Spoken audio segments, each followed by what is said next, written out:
What is good, YouTube? Quinn Wade Basketball Analysis come to y'all with another video today. We're going to talk about Marco Belinelli, a guy that played with the Spurs already. They know what he's going to do. They know how he can contribute. He had a very good year. He needed a year because going to Charlotte, to me, he just didn't seem right. It looks like he was fighting for his career um, to a certain extent when he was with Philly. He just didn't seem happy. I mean, not in Philly, in Charlotte. He just didn't seem happy.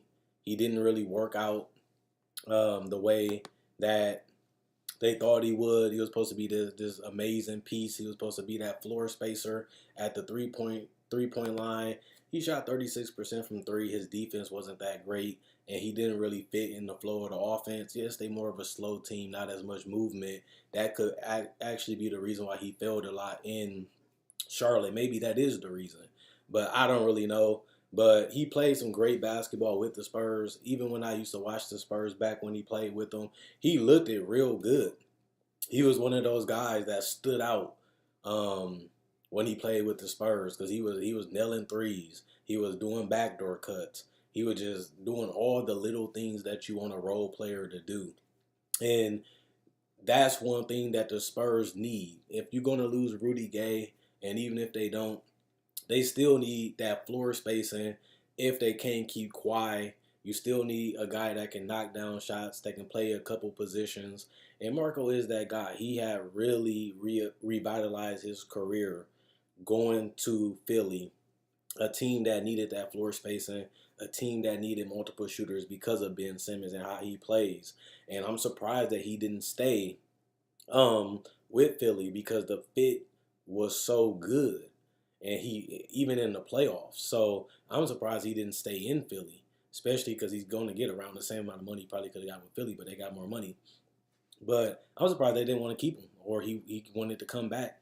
Going to the Spurs, he already knows what Greg Popovich needs out of him. He already knows what he's going to bring to the table, and Marco already knows what he needs to do. Obviously, looking back at that stint with the Spurs, Marco had 11.4 points a game, one of his career highs. Obviously, Philly being his best year. That's why, like I said, I was surprised he didn't come back. But um, he's a guy that he's going to do the little things. He's going to be very smart. He's going to keep people guessing. He's a guy that you have to stay attached to. He's a guy that can make difficult shots, can make tough shots look easy. He's a guy that can knock down late second shot clocks because he doesn't need that much space to get off his shot. He's a guy that Greg Popovich trusts. When he's on the court, Greg Popovich not going to really worry about him. He doesn't have to be hard on him because when he come in, he already knows the system. He already knows where to be at on the court. And he already knows his strengths and weaknesses. And you can say the same thing for Greg Pop. He knows what he's getting out of Marco Bellinelli. He knows what he can and he can't do, even though he's getting older, especially since he was there for the first time. Marco Bellinelli showed you that he's a master at playing his role.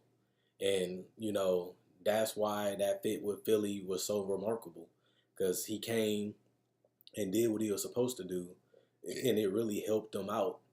It made Philly one of the more tougher to guard teams, especially when Ersan Ilyasova was there too, because now everybody around Ben Simmons can shoot. That was a major reason why they went on that 16-game winning streak, is because Ben Simmons is big. He's long, he's lanky, but he has a high IQ.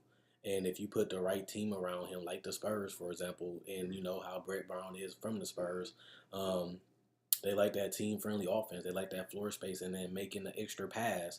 And Bellinelli is a guy that if he doesn't have the shot, he passes. If he doesn't have the shot, if he's not in the right spot, he'll go to the other side of the court. He'll move to the top of the key. He'll do a backdoor cut.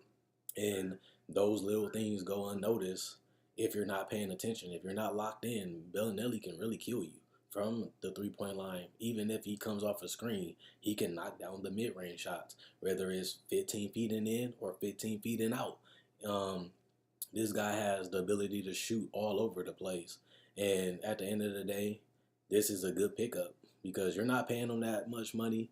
You're not paying him to do that much, and you're not asking him to do that much, but he's valuable in that role. And 2 year, $12 million really ain't anything.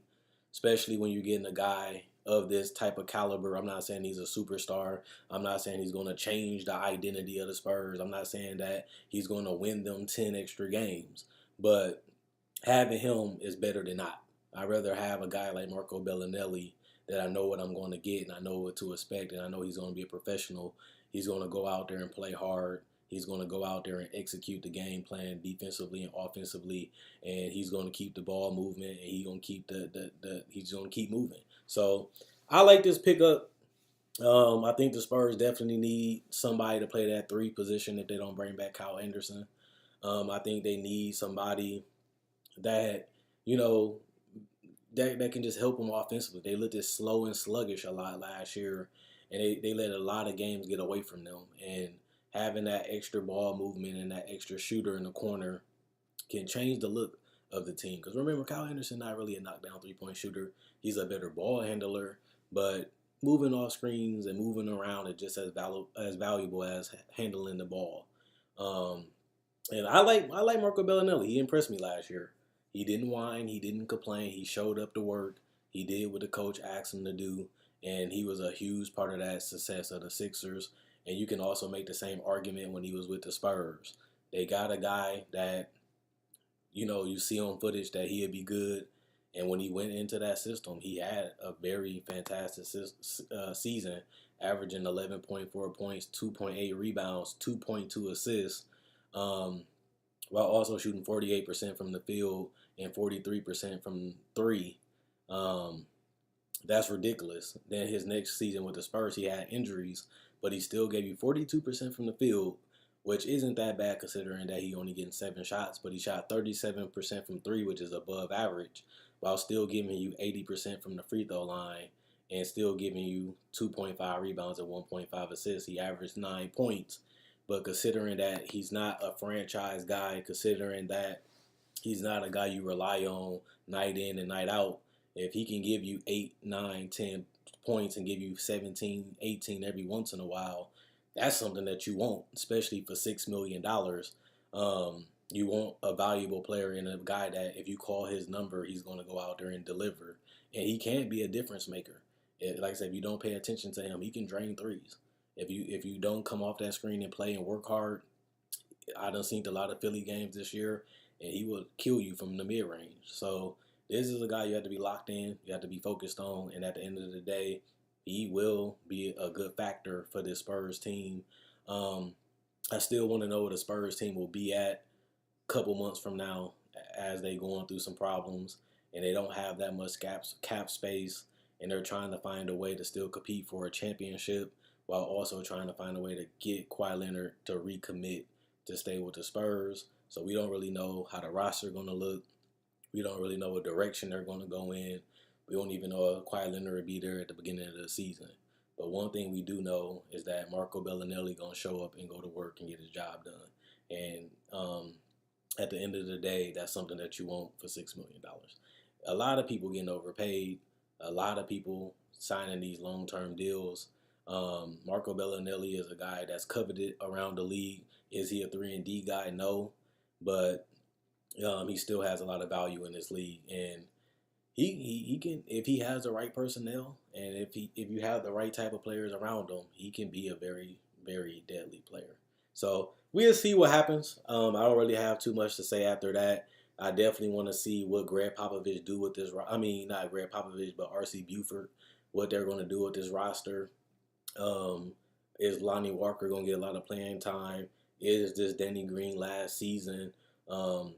A lot of that is going to play factor, and this can help in the future. If Danny Green leaves or Lonnie Walker need a couple more years of development, this pickup can help them even next year because he still should be able to play the role that he plays this year. So this is not all the biggest move. This ain't the headlining moves, but this is a move that secretly, sneakily can benefit the Spurs in the long run. That's why I think they made this move so quickly in free agency, getting a guy that you know is going to bring to the table. So let me know what you guys think about Marco Belinelli. Was he a good pickup? Is he overrated?